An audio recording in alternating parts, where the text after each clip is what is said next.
Video तो बनी ही नहीं।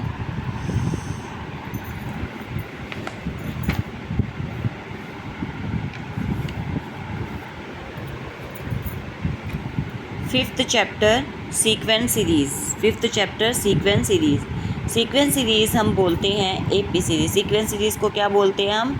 AP series.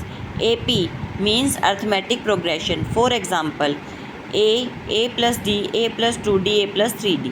इसमें हम ए को बोलेंगे A1 first term, A2 second term, A plus D, और A plus 2d is equal to third term, और A plus 3d is equal to A4 fourth term. इसको हम एपी सीरीज़ भी बोलते हैं। एपी सीरीज़ को का मतलब होता है ए हमारी फर्स्ट टर्म और डी हमारा इसमें कॉमन डिफरेंस होता है। कॉमन डिफरेंस का मतलब होता है जब हम पहली दूसरी में से पहली जो सेम आए। कॉमन डिफरेंस का मतलब होता है जो हर हाल में सेम आए। सेम का मतलब क्या होता है?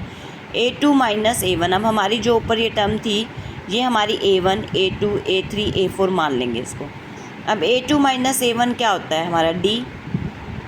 A3 minus A2 is equal to D, A4 minus A3 is equal to D। इसका मतलब ये होता है कि हर हाल में जब हम इसको माइनस करेंगे जो हमारा आंसर है वो सेम आना चाहिए।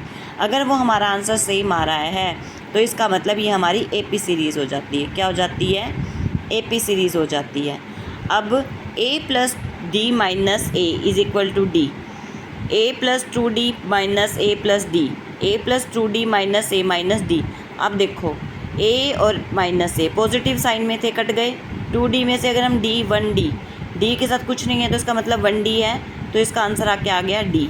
इसी तरह a plus 3d minus A plus 2d is equal to A plus 3d minus A minus 2d। d कैसे आएगा? a में से a कट गया, हमारा 3d में से 2d घटाया तो हमारा क्या आ गया? d। क्या आ गया? d।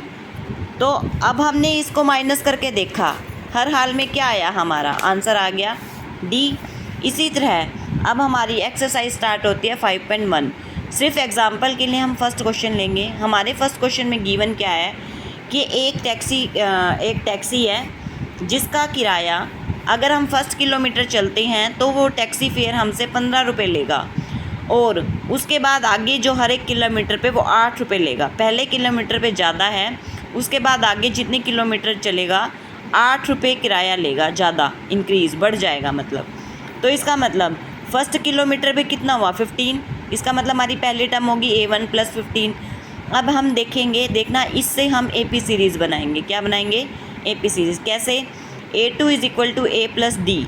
अब देखो हमने एपी सीरीज़ में क्या पढ़ा था कि हर में हमने डी जोड़ना है। अगर हमें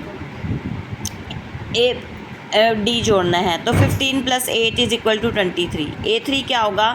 A2 जो हमारी सीरीज़ ये घटा ये आई है इसमें हम 8 जोड़ते जाएंगे। 23 प्लस 8 31। इसी तरह A4 कैसे बनेगी? जो A3 आई है उसमें हम D जोड़ेंगे, क्योंकि हमें क्वेश्चन में गिवन है कि हर किलोमीटर पे 8 रुपये किराया और बढ़ता चला जाएगा, जिससे हमारा 39 आ गया। अब एपी सीरीज़ कैसे बनाएंगे?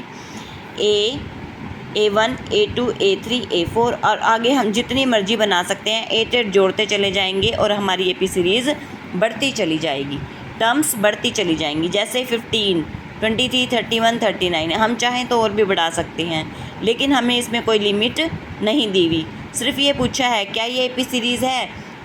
क्यों? क्योंकि हर किलोमीटर पे उसने कहा 8 ही रुपये जुड़ेंगे, उससे ज़्यादा या उससे कम नहीं जुड़ेंगे। अगर 8 रुपये से कम या 8 रुपये से ज़्यादा किसी भी किलोमीटर में जुड़े तो वो हमारी एपी सीरीज़ नहीं हो सकती, क्योंकि हमारा डिफरेंस सेम होना ज़रूरी है। तो अब हमने क्या किया? अब देखो इससे कैसे करेंगे? देखो 23 माइनस 15, 31 माइनस 23 8, 30। तो हर हाल में हमारा 8 आया, ठीक है ना। हमने 8 ऐड किया तो डिफरेंस भी 8 आ गया, तो डी हमारा सेम आ रहा है, तो हमारी एपी सीरीज़ बन गई। अब तुम्हें क्वेश्चन में ये पूछा दिया जाए फर्स्ट टर्म दे रखी हो और डी दे रखी हो और ये कहा जाए कि एपी सीरीज़ बनाओ, तो हम कैसे बनाएंगे?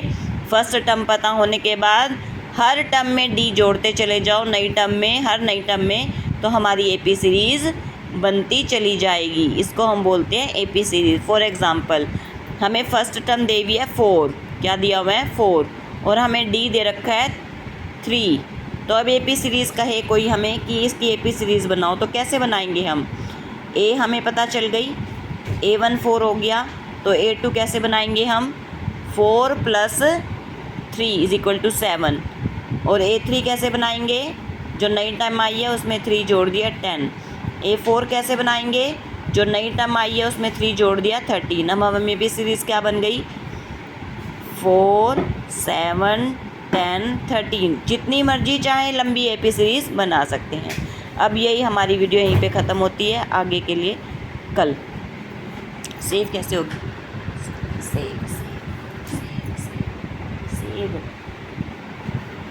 वीडियो बना रहे थे क्या? हाँ, सेव कैसे होगी। बस